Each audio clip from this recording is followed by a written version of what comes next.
स्वागत है आप सभी का। उम्मीद करता हूँ आप बहुत अच्छे होंगे। इस वीडियो में जितना भी क्वेश्चन आंसर है सभी का सभी बहुत ही महत्वपूर्ण है, तो वीडियो को एकदम अच्छे से देखिए। प्रश्न है खूनी रविवार क्या है। तो प्रश्न देखते ही आपको समझ में आ जाना चाहिए कि ये कौन से चैप्टर से लिया गया है। तो ये आपके दूसरे चैप्टर से लिया गया है। चलिए उत्तर को देखिए, बहुत ही आसान है। खूनी रविवार 22 जनवरी 1905 को रूस में हुई एक ऐसी घटना है जिसने इतिहास में अपनी काली छाप छोड़ी। नाम से ही लग रहा है खूनी रविवार, मतलब इस दिन कोई हिंसात्मक चीज हुआ होगा। नाम से ही लग रहा है, इसलिए इस तरह से बोलना है। और 22 जनवरी 1905 को यह घटना हुआ था, ये आपको याद रखना है। और कहाँ हुआ था? रूस में हुआ था। ठीक है, ये रविवार का दिन था, तो यहीं से देखिए। इसलिए इस रविवार के दिन हजारों की निहत्थी भीड़ रोटी की मांग करते हुए सेंट पीटर्सबर्ग की ओर बढ़ी। ठीक है, जार की सेना ने जुलूस पर गोलियां चलाई। जार उस समय राजा था। ठीक है, जार की सेना ने जुलूस में गोलियां चलाई जिससे हजारों निहत्थे लोग मारे गए। ठीक है, यही घटना खूनी रविवार कहलाई, क्योंकि रविवार के दिन खून हुआ था, खूनी रविवार।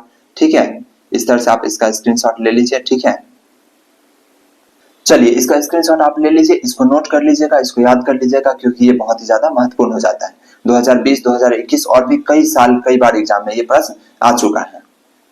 अगला प्रश्न देखिए, यूटोपियन समाजवादियों के विचारों का वर्णन करें। अब यूटोपियन को हिंदी में बोलते हैं स्वप्नदर्शी। ऐसा इसलिए क्योंकि ये वे समाजवादी लोग थे जिनका बात तो अच्छा था, लेकिन वो पॉसिबल नहीं था, प्रैक्टिकली उसको पूरी तरह से लागू करना असंभव था।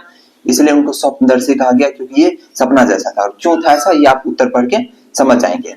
तो देखिए, यूटोपियन समाजवादी विचारधारा की शुरुआत काल्पनिक समाजवादी विचारधारा के लोगों द्वारा शुरू की गई, क्योंकि ये सिर्फ कल्पना करते थे, सोचते थे कि ऐसा होगा, ऐसा समाज कितना अच्छा होगा, लेकिन ये लागू नहीं हो सकता था पूरी तरह से।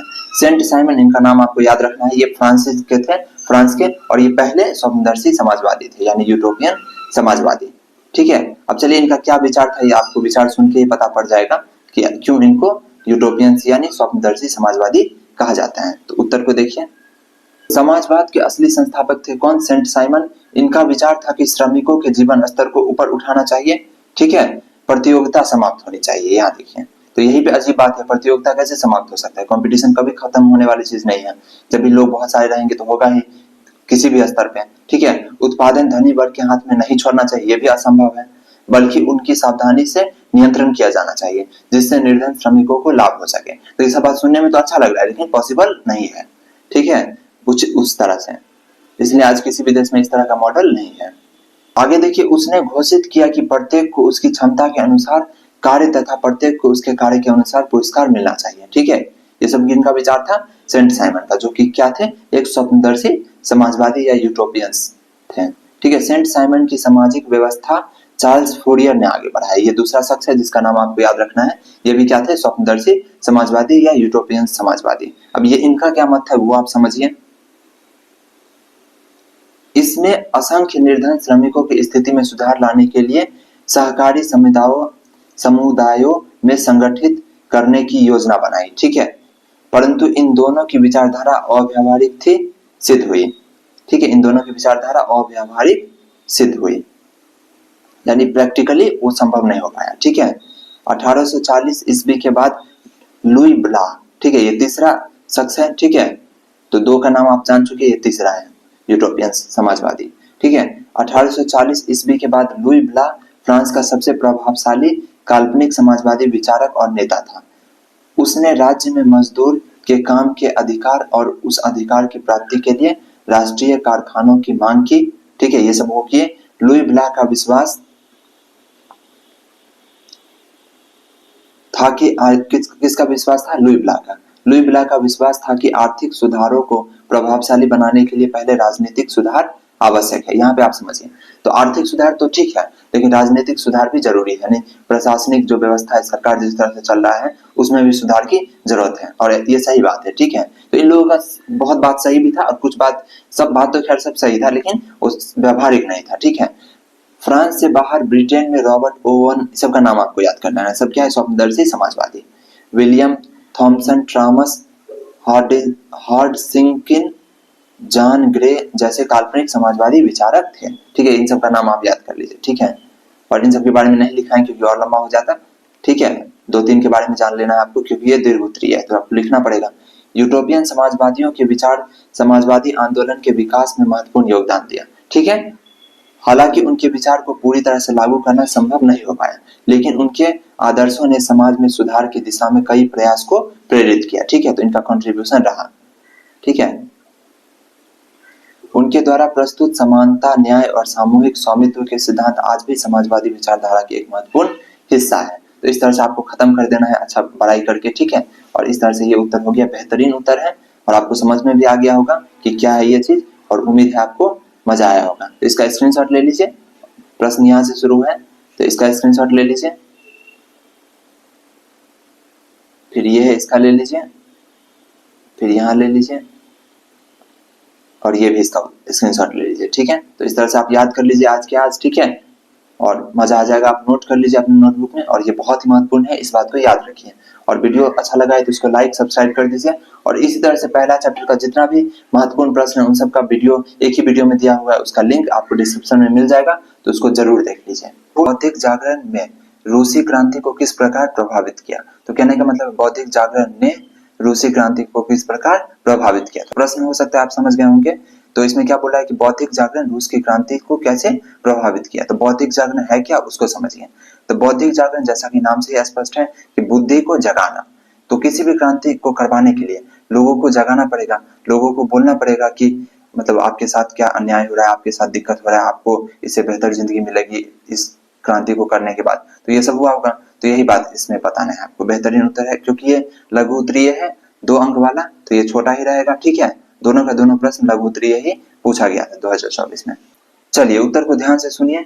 बौद्धिक जागरण ने रूसी क्रांति को गहरे रूप से प्रभावित किया, इस तरह से लिख देना है। इस दौरान विकसित हुए समाजवादी विचारधाराओं ने रूस में जारशाही के खिलाफ, जार राजा था तो राजा के खिलाफ जनता में जागरूकता और असंतोष को बढ़ावा दिया। ठीक है, मतलब जनता को बोला कि तुम लोग का हालत खराब है, और राजा के खिलाफ भड़काया एक तरह से। ठीक है, जो कि जरूरी भी था क्योंकि जार अच्छा नहीं था उस समय। कार्ल मार्क्स और फ्रेडरिक एंगल्स ने सिद्धांतों ने श्रमिक और किसानों को अपनी स्थिति सुधारने और समानता प्राप्त करने की प्रेरणा दी। तो ये जो कार्ल मार्क्स थे, फ्रेडरिक एंगल्स थे, जो समाजवादी विचारक थे, वो लोगों को बोले कि तुम्हारा जिंदगी तुम असमानता में हो और उसको बेहतर होगा क्रांति के बाद, जिससे 1917 की रूसी क्रांति का मार्ग प्रशस्त हो गया। तो इस तरह से आपको लिख देना है, बेहतरीन उत्तर है। आप इसका स्क्रीनशॉट भी ले सकते हैं, बाद में नोट कर लीजिएगा, और इसको याद ही कर लीजिएगा क्योंकि परीक्षा में आ गया। तो इस तरह से आप लिख देंगे तो बेहतरीन नंबर आपको मिल जाएगा। चलिए अगले प्रश्न पे चलते हैं। चलिए अगला जो प्रश्न है वो देखिए, साम्यवाद क्या है? तो चैप्टर के नाम में ही ये है, और ये भी 2024 में पूछा गया था, तो ये भी महत्वपूर्ण हो जाता है, और भी कई साल पूछा गया होगा। तो प्रश्न को उत्तर को पढ़िए। तो साम्यवाद एक ऐसी आर्थिक और सामाजिक व्यवस्था है। तो साम्यवाद क्या है? एक व्यवस्था है, ठीक है, जिसमें उत्पादन के सभी साधन जैसे भूमि, कारखाने आदि समाज के सभी सदस्यों के स्वामित्व में होते हैं। अभी ऐसा नहीं है, अभी जैसे भूमि या कारखाना तो किसी कंपनी के स्वामित्व में हो सकता है, सरकार के स्वामित्व में हो सकता है, लेकिन ये लोग क्या बोलते थे समाज साम्यवादी कि ये सब जनता का ही रहेगा, ठीक है, समाज के पास ही रहेगा, समाज के सभी सदस्य के स्वामित्व में होते हैं। इसका मतलब है कि कोई निजी संपत्ति नहीं होगा, जो कि बहुत मुश्किल बात है। तो क्योंकि इसलिए आज के टाइम में साम्यवादी या समाजवादी चीज, मतलब साम्यवादी समाजवादी ये कॉन्सेप्ट आज के टाइम में फॉलो नहीं होता है कोई भी बड़े देश में, ठीक है, जो तरक्की कर रहा है, और सभी चीजों समान रूप से बांटी जाती है। तो इस तरह से ये सब सुनने में तो बहुत अच्छा लगता है, लेकिन प्रैक्टिकली उतना पॉसिबल है नहीं, जो कि आप चैप्टर में पढ़े होंगे अच्छे से। तो उम्मीद है ये प्रश्न भी आपको समझ में आ गया होगा। तो इसका भी स्क्रीनशॉट ले लीजिए और उत्तर को बेहतरीन ढंग से याद कर लीजिए लिखने के बाद। अगर आपको वीडियो अच्छा लगा है तो लाइक कर दीजिए, सब्सक्राइब कर दीजिए, और चैनल पे जाइए, इसी तरह का बहुत सारा वीडियो पड़ा हुआ है, और आपके लिए इस चैनल पे भरपूर कंटेंट है, और सब कुछ इतना कि आपके लिए समझना भी आसान हो जाएगा, आसानी से आपको याद भी हो जाएगा, और परीक्षा की दृष्टि से भी बहुत ही ज्यादा महत्वपूर्ण हो जाएगा। क्रांति के बाद केरेंस्की के नेतृत्व में बनी सरकार का मुख्य उद्देश्य क्या था? तो आप सभी को पता है कि रूस में हुआ था 1917 में 2 क्रांति। पहला चरण जो हुआ था वो मार्च में हुआ था, दूसरा अक्टूबर में, जिसको बोल्शेविक क्रांति कहा गया। तो मार्च की क्रांति, जिसे फरवरी की क्रांति भी कहा जाता है, क्योंकि रूसी कैलेंडर के हिसाब से वो फरवरी था, लेकिन ग्रेगोरियन कैलेंडर के हिसाब से वो मार्च था। तो मार्च की क्रांति बोले या फरवरी की क्रांति बोले, एक ही बात होता है, ठीक है। तो चलिए इसके उत्तर को देख लेते हैं, ठीक है। अभी जो हम लोग कैलेंडर फॉलो करते हैं उसको बोलते हैं ग्रेगोरियन कैलेंडर, और ग्रेगोरियन कैलेंडर के अनुसार वो मार्च का महीना था, ठीक है, लेकिन रूसी जूलियन कैलेंडर के अनुसार वो क्या था? फरवरी का महीना था। तो देखिए इस क्रांति में जार को हटा दिया जाता है, तो उसके बाद सरकार किसकी बनती है? नाम है उसका करेंस्की, ठीक है। और ये करेंस्की की सरकार का मुख्य उद्देश्य क्या था, यही प्रश्न में पूछा गया था। उम्मीद है आप इसे समझ गए होंगे अच्छे से। चैप्टर अगर ठीक से आप नहीं भी पढ़े तो भी आपको सब समझ में आ जाएगा। चलिए उत्तर को देखिए, बहुत ही आसान। मार्च की क्रांति के बाद करेंस्की के नेतृत्व में अस्थायी सरकार बनी। अस्थायी सरकार क्यों बनी? क्योंकि फिर से मार्च के बाद अक्टूबर में क्रांति हो जाता है, यानी कुछ महीनों के बाद, और इस बार पूर्ण रूप से लेनिन का सरकार आ जाता है, मतलब बोल्शेविकों का सरकार, जो कि कम्युनिस्ट सरकार था, ठीक है। तो ये अस्थायी रहता है क्योंकि इसको हटा दिया जाता है। तो मार्च की क्रांति के बाद करेंस्की के नेतृत्व में बनी अस्थायी सरकार का मुख्य उद्देश्य रूस में लोकतंत्र की स्थापना करना, प्रथम विश्व युद्ध में रूसी की भागीदारी को जारी रखना, जो कि गलती था उसका। लेनिन क्या करता है, सारे युद्ध से खुद को हटा लेता है, ठीक है। जितना भी गुप्त संधि था सबसे खुद को हटा लेता है, लेकिन ये क्या करता है, युद्ध में जारी रहता है, ठीक है। और भूमि सुधार, श्रमिकों के अधिकार और राजनीतिक स्वतंत्रता को बढ़ावा देता था। तो ये सब किया था वो, ठीक है, देना था। तो इसका मुख्य उद्देश्य क्या क्या है, क्या क्या था? तो उत्तर को एक बार और पढ़ लेते हैं। मार्च की क्रांति के बाद करेंस्की के नेतृत्व में बनी अस्थायी सरकार का मुख्य उद्देश्य रूस में लोकतंत्र की स्थापना करना, प्रथम विश्व युद्ध में रूस की भागीदारी को जारी रखना और भूमि सुधार, श्रमिकों के अधिकार और राजनीतिक स्वतंत्रता को बढ़ावा देना था। तो कुछ काम अच्छा था, कुछ काम बेकार था, और जनता नाखुश थी। सोचिए इतना बड़ा क्रांति करके जार को हटाए हैं, अब फिर बकलोल ही आ गया तो इसको भी हटा दिया जाता है और कम्युनिस्ट सरकार की स्थापना होती है, क्योंकि ये भी काफी सारा गलती किया, ये भी जार की ही तरह था, ठीक है। तो इसलिए इसको भी हटा देता है। किसको हटा देता है? करेंस्की को हटा देता है, ठीक है। और ये सब घटना होता है 1917 में। क्योंकि ये 2 नंबर वाला प्रश्न था तो इसमें उतना ही लिखा गया है जितना प्रश्न के अनुसार चाहिए था, ठीक है। लेकिन दीर्घ उत्तरीय रहता तो आपको और ज्यादा लिखना होता, ठीक है। मैं आपको जानकारी दे दिया हूं ताकि ऑब्जेक्टिव में आपको काम आ जाए, वो आप नोट कर सकते हैं, ठीक है। चलिए अगले प्रश्न को देखते हैं। लेनिन द्वारा नई आर्थिक नीति की घोषणा क्यों की गई? ये भी 2 नंबर का क्वेश्चन है, लघु उत्तरीय, और 2023 में भी और भी कई साल पूछा गया था। ऑब्जेक्टिव की दृष्टि से भी महत्वपूर्ण है, तो ध्यान से सुनिए, और आसान है ये, ठीक है। तो नई आर्थिक नीति की घोषणा क्यों की गई थी लेनिन द्वारा? तो आप सभी को पता है, बोल्शेविक क्रांति के बाद लेनिन के हाथ में सत्ता आया और देश को आगे बढ़ाने के लिए ये क्या लाया? नई आर्थिक नीति 1921 ईस्वी में, ठीक है। चलिए अब उत्तर को पढ़ते जाते हैं।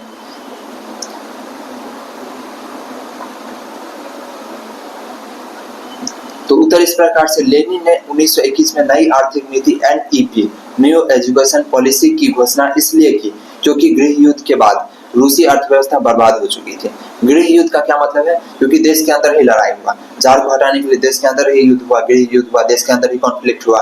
इस तरह से करेंस्की को भी देश के अंदर ही संघर्ष करके हटाया गया। तो कभी भी देश के अंदर कॉन्फ्लिक्ट होगा तो अर्थव्यवस्था खराब होगा, तो रूस का भी यही हो चुका था। तो इसको ठीक करने के लिए तो ये भी एक कारण था नई आर्थिक नीति की घोषणा करने के पीछे, ठीक है। अब और भी कारण था, तो सबको देखिए, क्योंकि ये लघु उत्तरीय है तो सब कुछ कम वर्ड में ही आपको कंक्लूड करना पड़ेगा। तो देखिए, इस नीति का उद्देश्य कृषि, उद्योग और व्यापार में कुछ निजी स्वामित्व की अनुमति देकर अर्थव्यवस्था को पुनर्जीवित करना था। क्योंकि रूस में क्या था, समाजवादी अर्थव्यवस्था था, तो उसमें क्या था, जो जमीन था वो सरकार के अंदर रहता था। तो ये थोड़ा लेनिन क्या किया, थोड़ा सा पब्लिक के हाथ में भी दिया उसको, ठीक है। निजी स्वामित्व को की भी अनुमति दे दी गई, जो कि पहले नहीं था, ठीक है। जिससे देश में खाद्य संकट, औद्योगिक गिरावट और असंतोष को कम किया जा सके, ठीक है। ये सब उद्देश्य था। तो कुल मिला के देश को अच्छा करना था, इसलिए नई आर्थिक नीति आई। आप इसका स्क्रीनशॉट ले लीजिए और आप इसको लिख भी लीजिए, और जो जो पॉइंट बताए उसको दिमाग में रखिए ताकि ऑब्जेक्टिव में भी आपका नंबर बेहतरीन आ सके। और इस तरह से चैनल पे जाइए, प्लेलिस्ट में जाइए, बहुत सारा आपके काम लायक वीडियो आपको मिलेगा, और जो भी मिलेगा बिना आपका समय बर्बाद किए बेहतरीन मिलेगा। रूसी क्रांति के प्रभाव की विवेचना करें। विवेचना करें मतलब उसके बारे में लिखिए। विवेचना किस तरह से करते हैं, इस प्रश्न के उत्तर को देखिएगा तो आपके सबकॉन्शियस माइंड में बैठ जाएगा कि इस तरह से विवेचना करते हैं। जनरली ज्यादा अंतर नहीं होता है दीर्घ उत्तरीय प्रश्न में, मतलब उसके बारे में आपको लिख देना है, और किस तरीके से ये जो तरीका है बेहतरीन है। देखिए, पहले आपको लिख देना है उसके बारे में।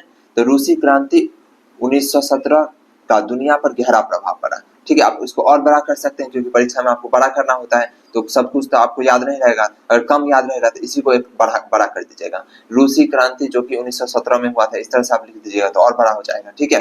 ये सब तरीका है, ट्रिक है जो आपको सीखना है, तभी आप परीक्षा में बेहतरीन अंक ले पाइएगा। तो देखिए, रूसी क्रांति 1917 का दुनिया पर गहरा प्रभाव पड़ा, ठीक है। अब कोई भी प्रश्न में इस तरह से शुरू कर सकते हैं, क्योंकि कोई भी ऐतिहासिक घटना का गहरा प्रभाव ही पड़ेगा, ठीक है, जब प्रभाव के बारे में पूछा गया होता। कुछ तरीका होता है जिसको आप अपना लीजिएगा, तो कोई भी दीर्घ उत्तरीय प्रश्न है आप उसमें लिख दीजिएगा, भले उसके बारे में आपको कम बात भी पता है तो भी आप बुझा के आप उसको पूरा कर सकते हैं, अगर आप कमजोर छात्र हैं तो देखिए आप इसको कैसे करेंगे। रूसी क्रांति 1917 का दुनिया पर गहरा प्रभाव पड़ा, और इसके कई महत्वपूर्ण पहलू थे। ठीक है, ये ऐसा बात है जो हर चीज के लिए लागू हो जाएगा। कोई भी चीज पूछे आपसे इतिहास में, इसके प्रभाव को निम्नलिखित बिंदुओं पर विभाजित किया जा सकता है। अब आपको टू द पॉइंट याद रखना पड़ेगा। यहाँ तो कुछ भी कोई भी प्रश्न है तो इतना आप लिख सकते हैं उसके बारे में, क्योंकि सब पे ये लागू हो जाएगा। लेकिन अब क्या है, रूस के बारे में है तो ये कैसे होगा, चलिए इसको देखिए। इसको थोड़ा सा आपको याद रखना पड़ेगा। तो देखिए राजनीतिक प्रभाव क्या बना। तो रूसी क्रांति के बाद सोवियत संघ की स्थापना हुई, जो दुनिया की पहले समाजवादी राज्य बना। आपको पता है सोवियत संघ क्या है, समाजवादी अर्थव्यवस्था, जबकि अमेरिका क्या था, पूंजीवादी। इस क्रांति ने साम्राज्यवादी व्यवस्था के पतन की शुरुआत की। साम्राज्यवादी व्यवस्था यानी दूसरे देश को उपनिवेश बनाना, उसके पतन की शुरुआत की और दुनिया भर में समाजवादी और साम्यवादी आंदोलन को प्रेरित किया, क्योंकि रूस ही इसका प्रवर्तक था समाजवाद साम्यवाद का। ठीक है, और अमेरिका किसका था, पूंजीवाद का। तो ये राजनीतिक प्रभाव पहला हो गया। आप स्क्रीनशॉट ले सकते हैं और बाद में भी अंत में भी मैं दिखा दूंगा, तो स्क्रीनशॉट के लिए आपको टेंशन नहीं लेना है, नोटबुक में आप बाद में लिख लीजिएगा। ठीक है, नहीं तो अभी आप वीडियो रोक करके लिख सकते हैं। चलिए अब सामाजिक प्रभाव देखिए, समाज पे क्या प्रभाव पड़ा। राजनीतिक प्रभाव में क्या था, राजनीतिक प्रभाव में ये था कि रूस क्या था, एक समाजवादी देश बना, जो और साम्राज्यवाद का अंत हो गया। मोटा मोटा बात यही था, रूस क्या साम्यवादी या समाजवादी अर्थव्यवस्था या समाजवादी देश का उदाहरण है। ये बात आपको पॉइंट याद रखना है और इसको बढ़ा करके लिखना है, नहीं तो आप थोड़ा 2 साल बाद पढ़िएगा तो आपको याद हो जाएगा। ठीक है, अगला सामाजिक प्रभाव, समाज के पे क्या प्रभाव पड़ा रूस की क्रांति का। तो देखो श्रमिक और किसानों को सत्ता में भागीदारी मिली। ठीक है, पहले क्या था, श्रमिक और किसान का स्थिति बहुत खराब था, जिससे समानता और अधिकारों की दिशा में महत्वपूर्ण बदलाव आया। एकदम सही बात है, समानता मिला। पहले क्या था, आपको पता होगा, चैप्टर पढ़े होंगे तो। ठीक है, महिलाओं की स्थिति में सुधार हुआ, बिल्कुल हुआ, और उन्हें शिक्षा, रोजगार और राजनीति में भागीदारी के अवसर दिए गए। ये सब सकारात्मक प्रभाव हुआ। ठीक है, तो इस तरह से सामाजिक प्रभाव हुआ एक पहला पॉइंट। ठीक है, अब वैश्विक प्रभाव अगला पॉइंट है, यानी विश्व के ऊपर क्या प्रभाव पड़े ये भी आपको बताना है। तो कुल मिला के क्वेश्चन में बोला गया कि प्रवाह, जो भी प्रभाव हुआ उसकी विवेचना करना है। तो पहला राजनीतिक प्रभाव हुआ, सामाजिक प्रभाव हुआ, वैश्विक प्रभाव क्या हुआ उसको भी देखेंगे। चलिए वैश्विक प्रभाव यानी विश्व के ऊपर क्या प्रभाव पड़ा ये देखिए। तो रूस से प्रेरणा लेकर कई देशों में साम्यवादी दलों का गठन हुआ, बिल्कुल हुआ, जैसे कि चीन, क्यूबा और वियतनाम। ये सब देश क्या है, साम्यवादी व्यवस्था वाला देश है। चीन में तो अभी भी है डिक्टेटरशिप यानी साम्यवादी, लेकिन बाद में क्या हुआ, निरंकुशता आ गई, और जो कि हर देश में हो जाता है। ठीक है, जो साम्यवादी विचारधारा को अपनाता है। क्यूबा, वियतनाम, विश्व राजनीति में ध्रुवीकरण हुआ, जिससे एक और समाजवादी और साम्यवादी देश तो दूसरी ओर पूंजीवादी पश्चिमी देश। समाजवादी और साम्यवादी में ज्यादा फर्क नहीं होता है। ठीक है, थोड़ा सा अंतर होता है जो कि मैं बता चुका हूँ पिछले वीडियो में, और जो इस तरह का लघु उत्तरीय प्रश्न बनता है उसमें। लेकिन कुल मिला के बात एकदम ज्यादा 90% ये दोनों एक जैसा ही होता है, इसलिए और करके लिख दीजिए आप। ठीक है, और दूसरी ओर पूंजीवादी, तो अमेरिका और बाकी देश क्या है, पूंजीवादी देश, जबकि चीन क्या है या फिर रूस क्या था, ये सब समाजवादी देश था, अभी भी है। ठीक है, साम्यवादी देश रूस। ठीक है, तो इस तरह से वो पूंजीवादी नहीं है, जबकि अमेरिका क्या है, पूंजीवादी, और हमारा देश क्या है, मिश्रित है। हमारे देश में समाजवादी का भी है और पूंजीवादी का भी है, लेकिन धीरे धीरे हम लोग पूंजीवादी की ओर बढ़ रहे हैं। ठीक है, चलिए अब अंत में आपको निष्कर्ष लिखना है। रूसी क्रांति ने विश्व के इतिहास का रुख बदल दिया। इसके सकारात्मक और नकारात्मक दोनों प्रभाव हुए। हालांकि यह एक ऐसी ऐतिहासिक घटना है जिसे नजरअंदाज नहीं किया जा सकता। इस तरह से आपको निष्कर्ष लिख देना, और ये भी आप हर प्रश्न में इस तरह से लिख सकते हैं। फॉर्मेट याद कर लीजिए, और कोई भी क्वेश्चन है इतिहास का तो आप इस तरह से इसको चिपका सकते हैं। अब नकारात्मक प्रभाव क्या हुआ, तो जो भी साम्यवादी देश था धीरे धीरे उसमें क्या आ गया, डिक्टेटरशिप आ गया, तानाशाही आ गया। जैसे रूस में क्या है, पुतिन ही है इतने दिन से, वहां पे कोई दूसरा बन नहीं रहा है, उसी का मर्जी चलता है। और चीन में भी यही है, तो जिस साम्यवादी को अपनाया उसमें क्या हो गया, बाद में निरंकुशता आ गई और जनता का तो वही हाल रह गया।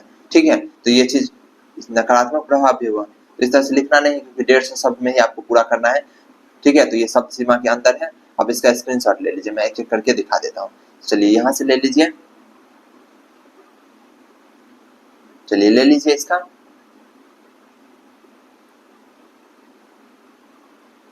चलिए इसका ले लीजिए, और इसका ले लीजिए। प्रश्न है, बोल्शेविक क्रांति के किन्हीं दो तत्कालीन कारण को बताइए। तो बोल्शेविक क्रांति आपको पता होगा, जो रूस में हुआ था, लेनिन के नेतृत्व में अक्टूबर में जो हुआ था। ठीक है, बोल्शेविक क्रांति जिसका 2 चरण था, ये सब पढ़े होंगे आप हिस्ट्री में। ठीक है, तो कुल मिला के आपको इतना याद रखना है कि ये दूसरे चैप्टर से रिलेटेड है। ठीक है, बोल्शेविक क्रांति के 2 तत्कालीन कारण थे। पहला, प्रथम विश्व युद्ध। तो पहला प्रथम विश्व युद्ध जब होता है तो उसमें क्या होता है, रूस की अर्थव्यवस्था बहुत ज्यादा खराब हो जाती है, जिससे वहां का जो जनता था वो जार के खिलाफ और भी ज्यादा जार के खिलाफ हो जाता है।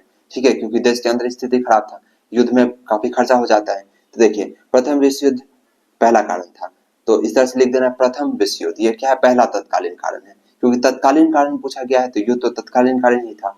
तो युद्ध में रूस की अर्थव्यवस्था तबाह कर दिया, युद्ध ने रूस की अर्थव्यवस्था को तबाह कर दिया, जिससे जनता में असंतोष बढ़ाया, जिससे जनता में असंतोष बढ़ाया, मतलब युद्ध ने, इस तरह से आपको अच्छे से लिख देना है। हम पढ़ लेते हैं, चलिए एक बार और। युद्ध ने रूस की अर्थव्यवस्था को तबाह कर दिया, जिससे जनता में असंतोष बढ़ा, यहाँ पे बढ़ा लिख दीजिए, ये आपको हटा दीजिए, ठीक है, ताकि पढ़ने में जम जाए। तो इतना तो आप कॉमन सेंस लगा सकते हैं, ठीक है।